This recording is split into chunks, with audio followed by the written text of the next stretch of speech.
The performance of the Government Employees Pension Fund is one that is critical to the advancement of South Africa's investments and just where to from here from an economic standpoint as well as from an investment perspective. So, how about we find out how the last year has been? Despite COVID-19, there seem to be a few improvements and yes, a few changes as well. So where to from here? Well, let's find out. We get to speak to the GEPF's Principal Executive Officer, Musa Mabesa. Musa, thank you so much for the time, really appreciate it. Let's talk just about the performance of the last year or so. I mean, it has been a tough couple of years, actually, 2 or so years. But the last year, perhaps a little bit better, you think? Has the performance been better? Thanks, Arabile. Yeah, I'm happy with the performance of the fund. The last 18 months have been very difficult for us. At the end of 2020, March 2020, the fund closed at 1.6 trillion rand. We incurred losses of about 260 billion rand. But as at the end of March 2021, our financial year end close, the fund had increased in value by 27.5%. That's an equivalent of 451 billion rand. And we closed just shy of 2.1 trillion rand in assets under management. That signifies a return of 23.1%. So I think the fund has done very well under the difficult circumstances. If you can also put it into context, over the last 10 years, the fund has on average returned 8.9%. So that tells you that the fund is doing well. The strategies we've employed are working for us and the fund remains sustainable. There's obviously going to be the most important element that so many people will focus on, and that's your strategic asset allocation, right? There have been changes to that.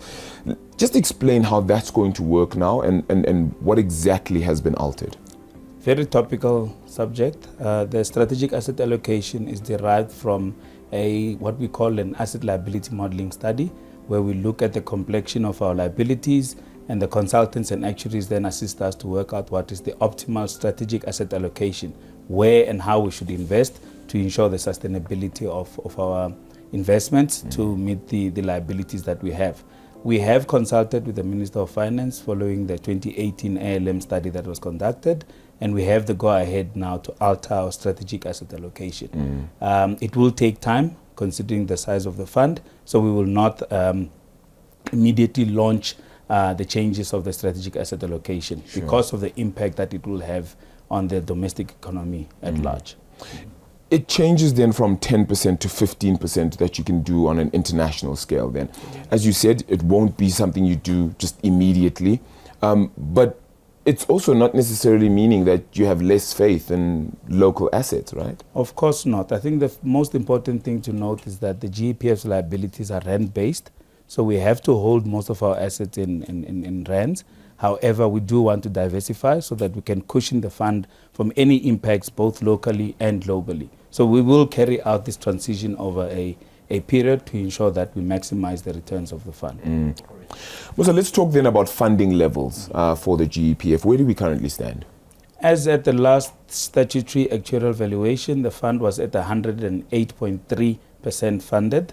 That means for every 1 rand in liabilities, we have 1 rand and 8 cents in assets to cover those liabilities. Are you satisfied with that level? Is that where you'd like to be? Anything better, worse, anything of that sort? The GEP law, as well as the fund's funding level policy, requires that we be 90% funded at the minimum. At 108, we're way above the minimum funding level of 90 and the desirable minimum funding level of 100%. Let's talk then about perhaps social impact of your investments as well. Then what do those look like, and perhaps provide some examples if you may. So the GEPF has a responsible investment policy that guides how we integrate ESG into our investments.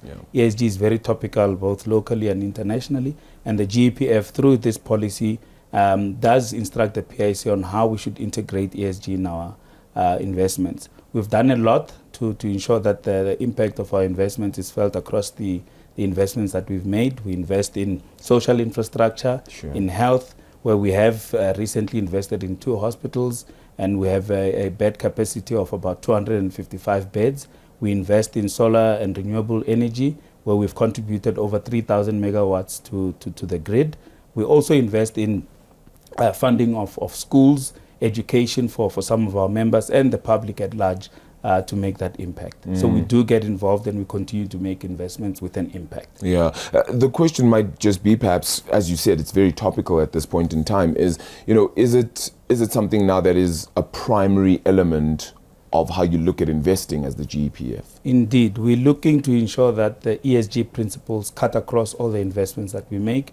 There's special focus to how the PIC implements ESG in all the decisions that are made, and the investment decisions are taking into account ESG elements in every decision. Yeah. You've also had a few impairments and a few write-offs. First, let's start off by just explaining the difference between the two and then where we currently sit on them. Yeah, I think you're correct. We've had impairments, not write-offs. Yeah. And the difference between the two is an impairment is a recognition that the value of your investment is not what it was before. Yes. Whereas a write-off is where you accept that there's been a loss, things have gone bad, and you then account for that and write it off, and you don't expect to get that value back. With impairments, we're just taking into account the reality of the investment based on the circumstances at that particular point in time. Sure. And if those circumstances improve in future, we're able to reverse those impairments, as you'd have seen in our latest annual report. Where do we currently sit when it comes to the impairments then? This year, we've impaired just over 7 billion rand. When we compare that to last year, we impaired 11.9 billion rand. Sure. That tells you that the investments are still struggling.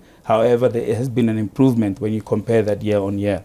What is most significant for us this year is the reversal of impairment. We've reversed 2 billion rands worth of impairments that were incurred in prior years, and that is testament to the interventions that the PIC and ourselves are making in these investee companies to ensure that there are adequate turnarounds. You'd like that figure as close to zero as possible, right? I mean, one can imagine that it wouldn't always be zero, but as close to. So how do you plan on perhaps altering that or making it better so that you're better at the strategic element of ensuring that you have less impairments? I think the most important, it starts with our investment mandate with the PIC. Sure. If we ensure that that is robust, it has enough controls and better governance in that process. From a GEPF perspective, we need to ensure that we monitor the deployment of our capital by the PIC, hold them accountable and make sure that they make responsible investments. We will have fewer impairments going forward. However, impairments are inherent in every decision, investment decision that is made. You'll understand that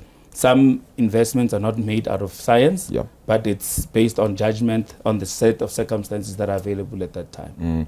You spoke about the PIC. Happy with their progress so far in their work? I think the 2.1 trillion assets under management currently, that's testimony of how the PIC is performing. We're satisfied with how they're performing. Obviously, there are shortcomings in the unlisted space, which we are working on with the revision of the investment mandate that we're currently discussing with them. But overall, we're happy with the performance of the PIC. I want to go back maybe and just touch on something we had spoken about. It was ESG, and one would think that if you go one way, you can't go the other way. Sure. Would you say then, because the focus is shifting towards a more responsible investment process, that maybe things like fossil fuels are, becoming less and less significant in your investment platforms? The GEPF supports a just transition, and we acknowledge that each circumstances are different depending on the country that you're in. The E and the G elements under ESG, I think, are common across all jurisdictions, but the social aspects are different across different markets, and in South Africa as well, that is also important. So as we move towards and move away from fossil fuels, we need to take into account the impact on what it will have on jobs in the country, the sustainability of communities, and so on. So as part of that just transition arrangement, we appreciate that it will take time. We have to be careful on how we move away from fossil fuels into a more sustainable environment. One thing that members would probably be happy about is that the benefits paid to them exceeded, for example, even contributions. How does one explain sort of what happened in that regard? So I think it's important to look at the overall cash flows of the fund. The fund does generate returns in the form of dividends and interest as well. So from a cash flow perspective, we collect contributions, we invest those, we receive dividends and interest, and we generate other returns through the value growth in the fund, and we use that to sustain the payment of benefits. So that relationship between contributions and received and benefits paid is not necessarily a financial one, because you still have the income that you derive, which the sum of the dividends and interest plus contributions far outweighs the benefits paid. And one can imagine then that changes just how I suppose members should be viewing their contributions as well and what they get from it too. Correct. The GEPF requires that when we conduct an actuarial valuation, they actually works out what the contribution rate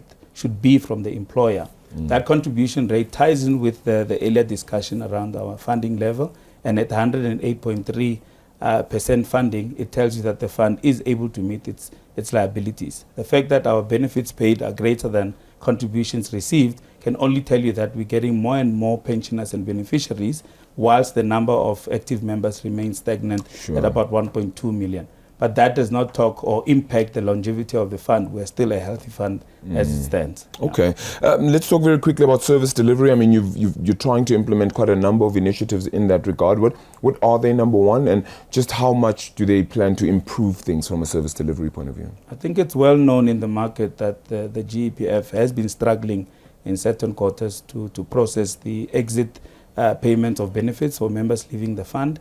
We are intervening. Firstly, the GEPF board has agreed to the creation of a dedicated division within the fund office. We have a head of actuarial and benefits administration, headed by an actuary who comes with a lot of experience in benefits administration. The interventions we've brought about is to increase the customer interface. So firstly, we launched an app in the financial year that we're reporting under, and this app allows our members to interact with us and obtain information without the need of someone sitting on the other side of the telephone line. We're also having more engagements with our administrator to see how we can help them improve their systems and reach out to our members more. Is that part of the ways that you then implement your mandate as well as the GEPF? So we have a separate service level agreement with the GPAA, the Government Pensions Administration Agency, and this new head of actuarial and benefits actually looks after that SLA with the GPAA, and we monitor it at board level all the way down to management level.